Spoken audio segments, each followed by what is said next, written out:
Let us apply relative motion method.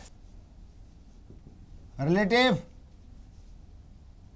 motion method number 2.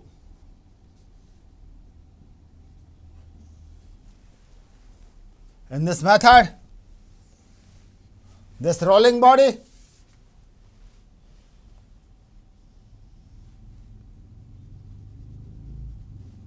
the cylinder, you take this point, this is the center,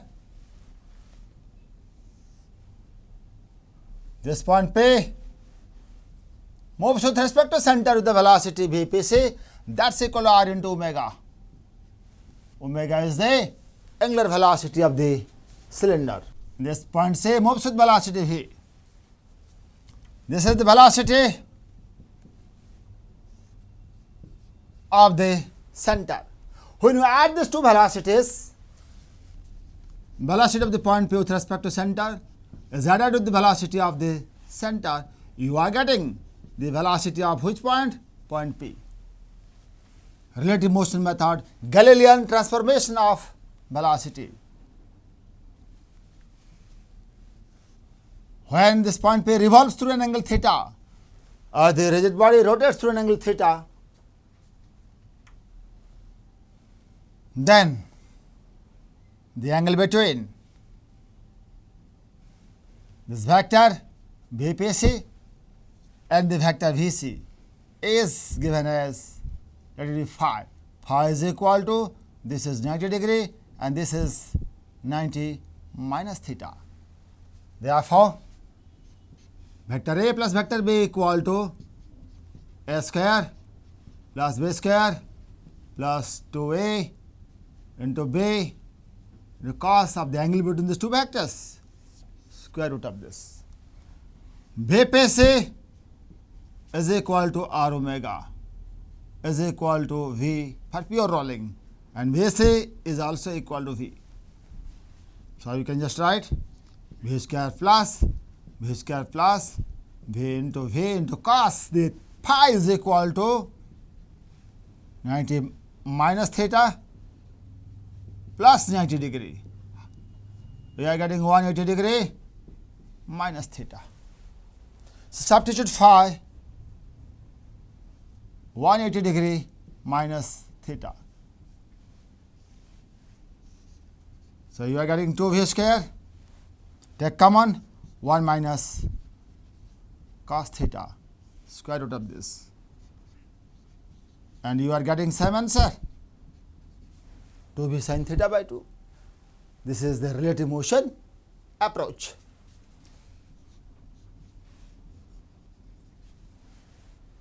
Once you get the velocity, to find the distance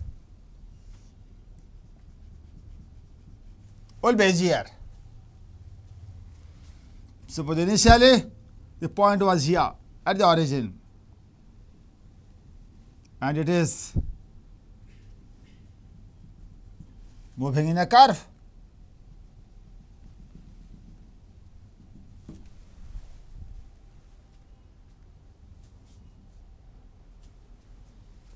If you add this two,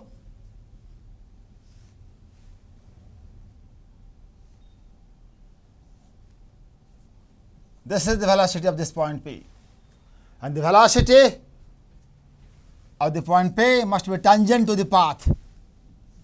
This is the tangent, and this is the path. What is this path? Cycloid.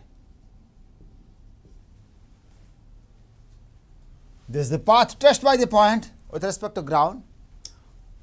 Always the velocity of this point must be tangential to the path.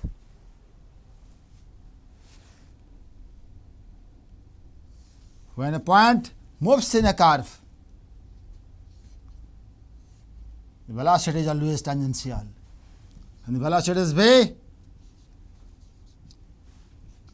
Magnitude of the velocity, that means the speed, the time integral of this gives us distance. This is the kinematics of particle. The distance covered by the particle is given as d as the integration of the speed. Either you can write like this or you can write like this. During what time? One period of rotation, t is equal to 2 pi by omega. Omega is the angular speed of the cylinder. But this velocity is the velocity of this point P. You write Vp. Vp is equal to 2v sin theta by 2. You substitute here, you are getting 2v sin theta by 2 dt, 0 to 2 pi by omega, where theta is equal to omega t as I discussed. Well, the distance traversed by this point during one period of rotation of the cylinder is equal to 2v sin theta is equal to omega t by 2 is time integral from 0 to 2 pi by omega. This is the total time of for one rotation. So, sin omega t by 2, the integration of this can be 2 by omega cos omega t by 2, 0 to 2 pi by omega.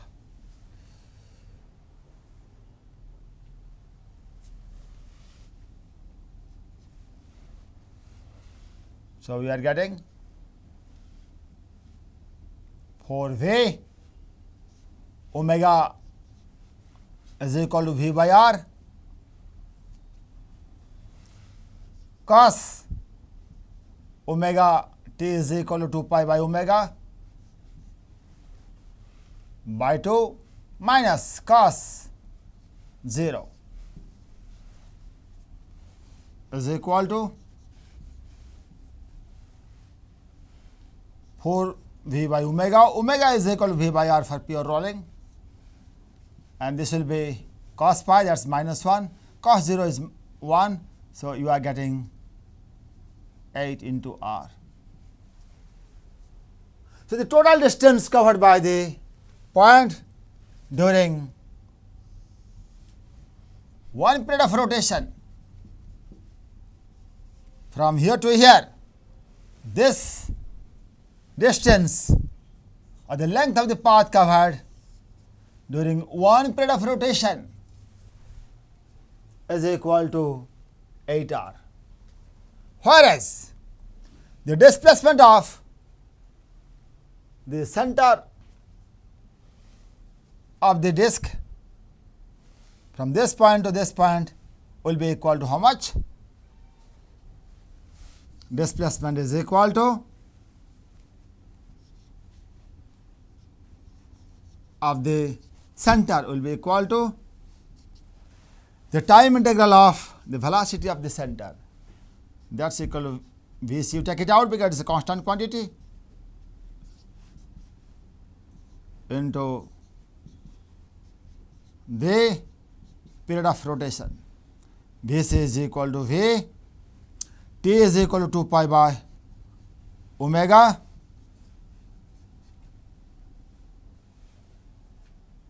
and B is equal to V I cap to phi, omega is equal to V by R. So, you are getting 2 pi R I cap. So, the displacement of the center mass is equal to 2 pi r, whereas the distance covered by the peripheral point is equal to 8r.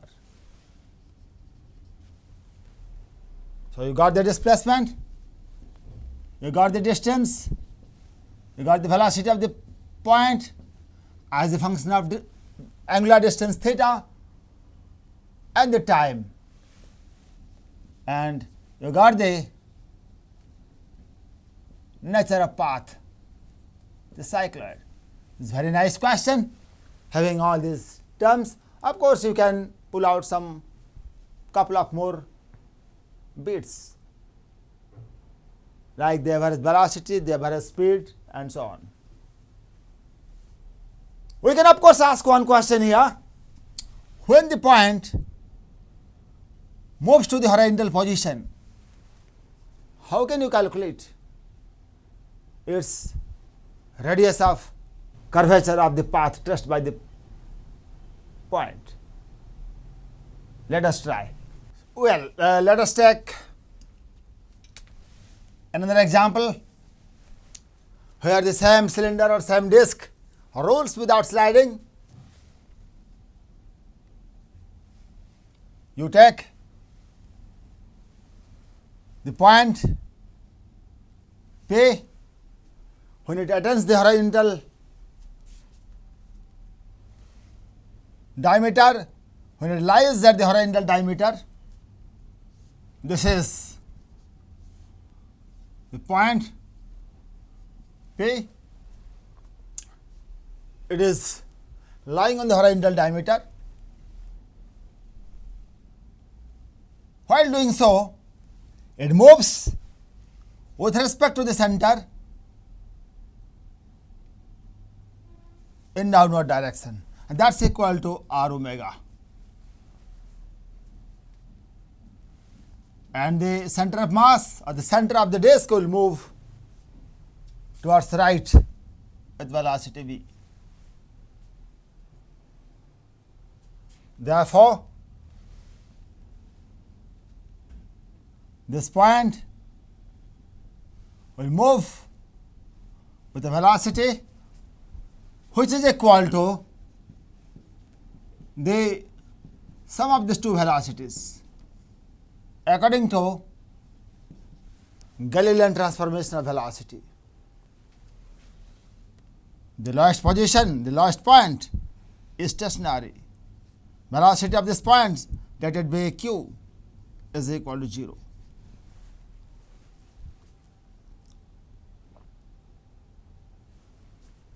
Since this point is instantaneously at rest, we call it instant axis of rotation or instant point of rotation. With respect to this point, the point P should move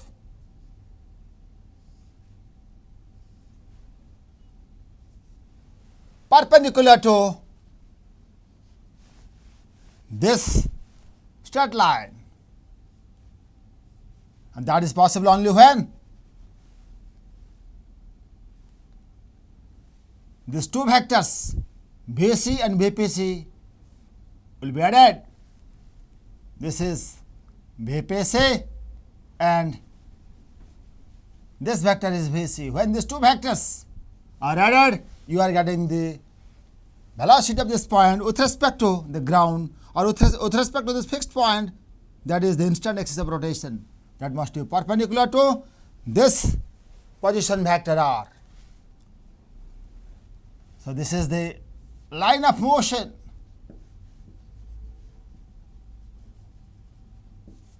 of point P. This is the cycloid, the line of motion of this point P at this instant when this point P is lying on the horizontal diameter. We can understand that the acceleration of this point P is equal to acceleration of the point P with respect to the center plus acceleration of the center. Since the center moves with a constant velocity, acceleration of the center is equal to 0 because it moves in a straight line as I discussed earlier. Therefore, acceleration of this point P is equal to acceleration of the point P with respect to c. With respect to this center, this point P accelerates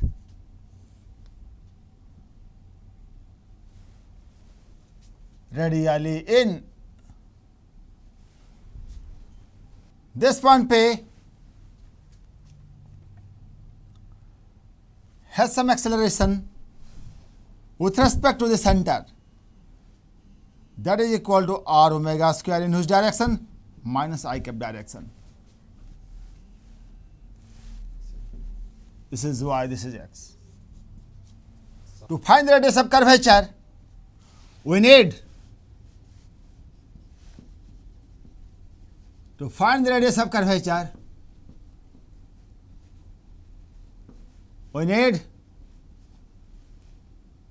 the velocity of that point and the acceleration of this point in normal direction. When this is the tangent,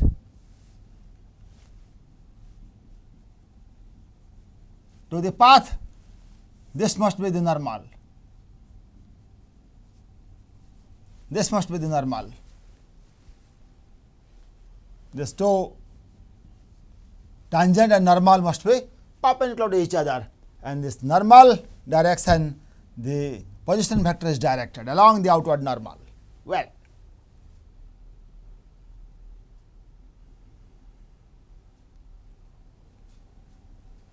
acceleration of the point P along the normal direction is equal to the component of the acceleration of this point P with respect to ground along the normal direction. This is net acceleration, that is equal to r into omega square. So, the normal component of the acceleration of this point is equal to r omega square, and this angle is 45 degree. This angle is 45 degree because this is 90 degree, isn't it? Yeah. So, the component of this acceleration along this line, this is a normal line, is equal to r omega square cos 45 degree, that is equal to r omega square by root 2, and r omega, or you can just write r square omega square upon root 2r, but r omega you can just write v, so v square upon root 2 upon r. This is the acceleration of this point P along normal direction. This we have already calculated. Now, the velocity of this point P already you have calculated. How much? This is equal to r omega down minus j cap direction, and this is v along I cap direction. And if you take the magnitude, velocity of this point P can be written as r square omega square plus v square, and r omega is equal to v. To satisfy the condition of pure rolling, so v square plus v square, that is equal to root 2 v. In this way you can write, or you can write v velocity of this point P is equal to r into omega, because this is instant axis of rotation. Since this is the last point, Q is the instant axis of rotation, this point P moves with the velocity with respect to ground, that is equal to this distance r into omega, and r omega, this r is equal to root 2 into the radius of the, because this is r, this is r, this is a right angle triangle, right angle isosceles triangle. Therefore, small r is equal to root 2 into capital R. So, root 2 into r into omega, but r into omega is nothing but the velocity of the center. So, Vp is equal to root 2 v. Either in this way you can get root 2 v, or in this way with respect to the point Q. By using the idea of instant axis of rotation also you are getting the same answer. The velocity of this point P is root 2 into V. So from equation 3 you substitute Vp. From equation 2 you can substitute AP, acceleration of this point P along normal direction in the first equation to get, using equation 1, 2 and 3 we can have the radius of curvature, that's equal to root 2 V square of this upon V square by root 2 R. This is equal to 2 root 2 R. Answer. So this is a nice problem. Of course, if you are interested, you can calculate the radius of curvature of this point P as the function of time or as the function of angular distance theta or angular position theta. Using the same way, either you can follow the ground frame method or you can follow the relative motion method. Both the methods we can get the velocity of this point P. Once you get the velocity of the point P, to calculate the distance by using the formula, the time integral of the speed or the magnitude of the velocity, you can get the distance. And to calculate the speed or the magnitude of the velocity, we have two methods, one ground frame method, one relative motion method. In both the methods we can get the same thing, but the calculation of the distance is done by following this one method only, that is time integral of the speed will give you the total distance covered. Let us take another example of the rolling body.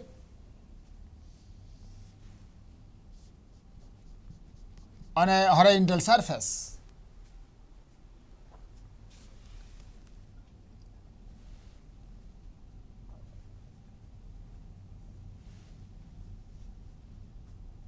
The angular velocity be omega, angular acceleration be alpha, the linear velocity of the center be v, and the linear acceleration of the center be a. Now we need to calculate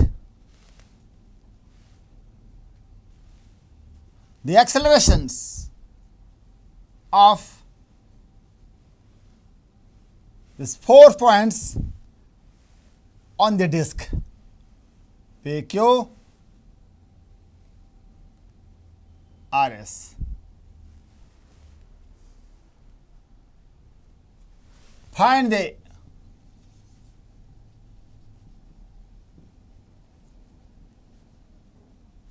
accelerations of P, Q, R and S, 4 peripheral points, by using relative motion method, because it is easier for this problem to solve. So we know that acceleration of the point P is equal to acceleration of the point P with respect to C plus acceleration of the center. And this acceleration has 2 components, one tangential, one radial or normal. So addition of these 3 acceleration will give us acceleration of any point of the rigid body, where APC tangential is equal to R alpha, APC normal is equal to R omega square, and AC is equal to A. Vectorially you can show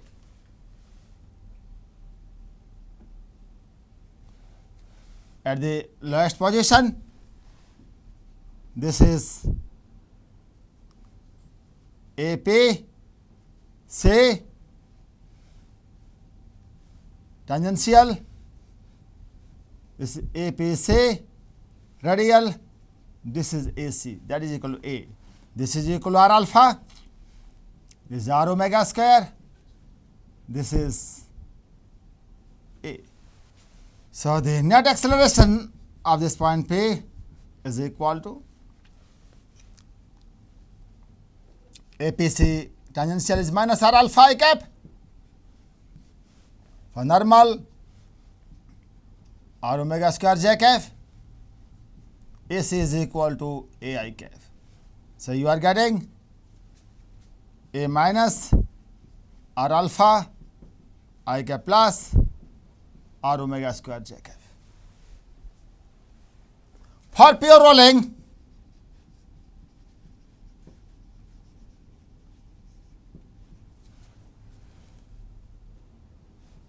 AP is equal to, or you can just write B is equal to R omega.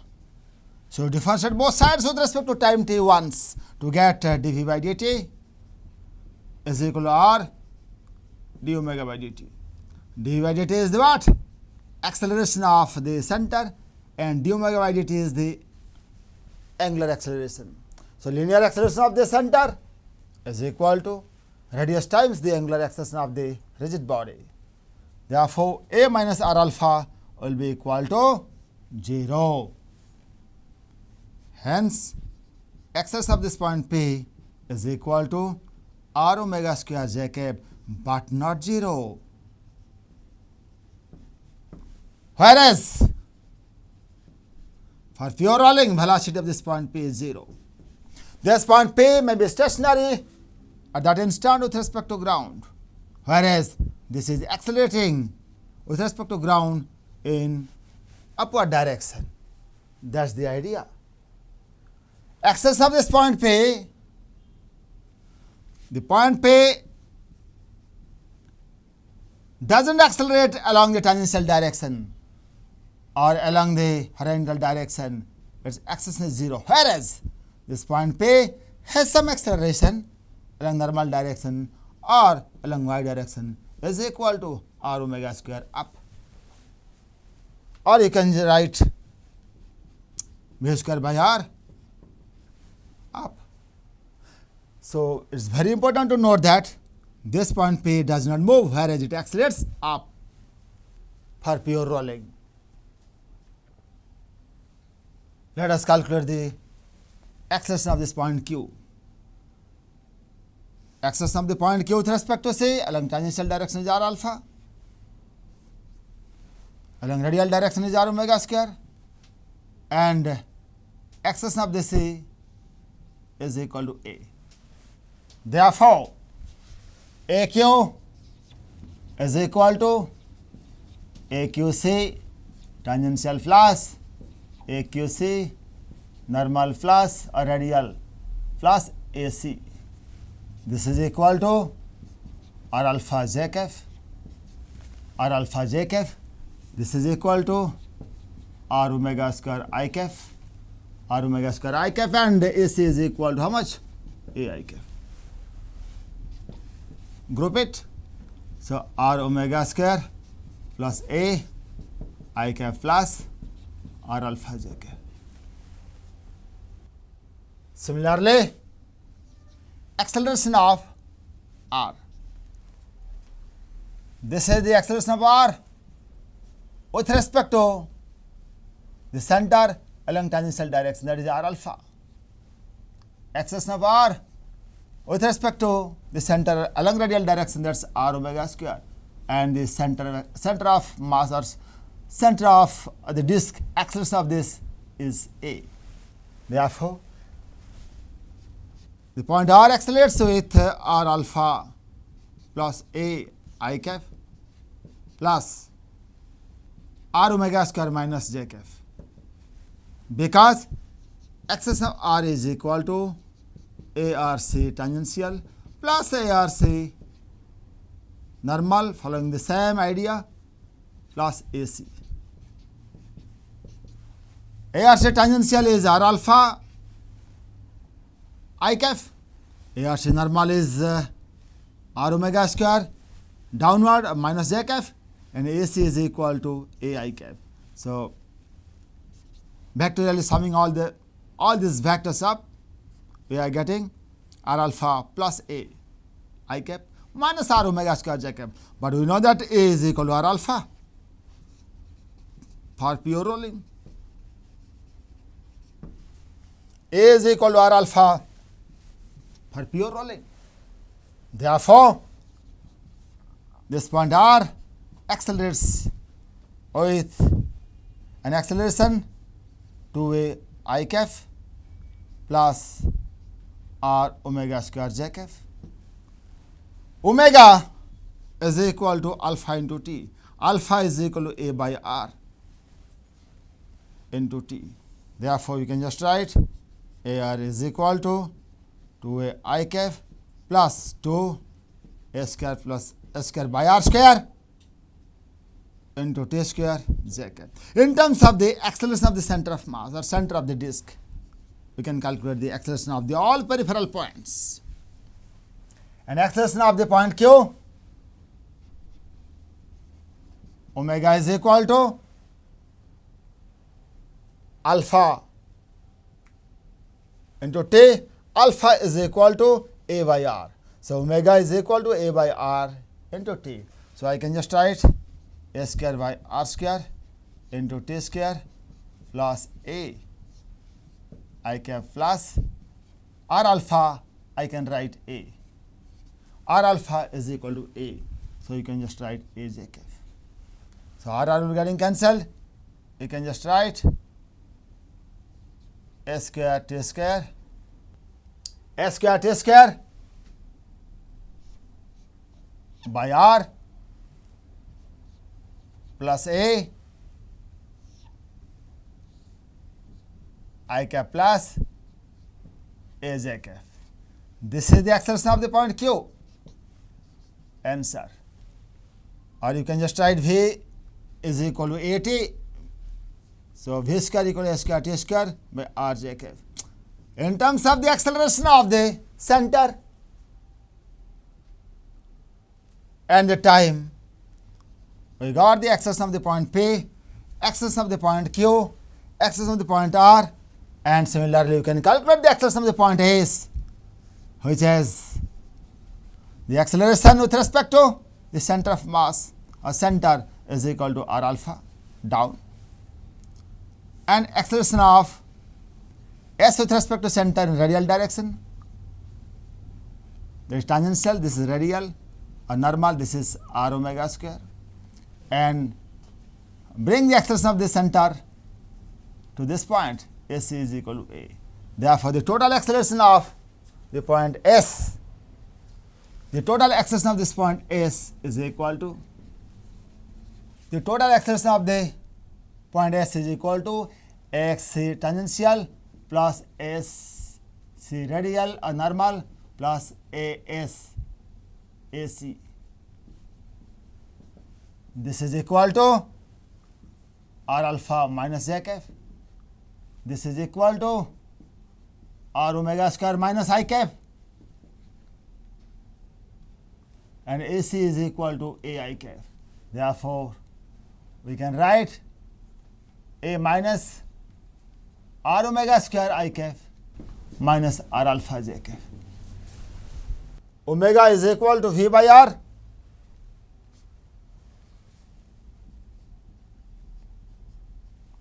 V is equal to AT. Therefore, omega is equal to AT by R, because this point, central point, moves with constant acceleration. So, omega square is equal to S square T square by R square into R, that is S square T square by R I cap minus R alpha can be written as A J cap. So, all the points accelerations, point S,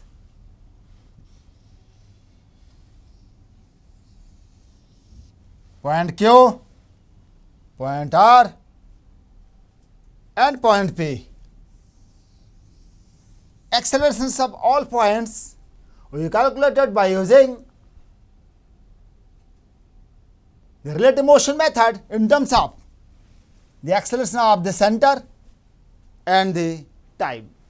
In this way, we can complete this chapter called kinematics of rigid body.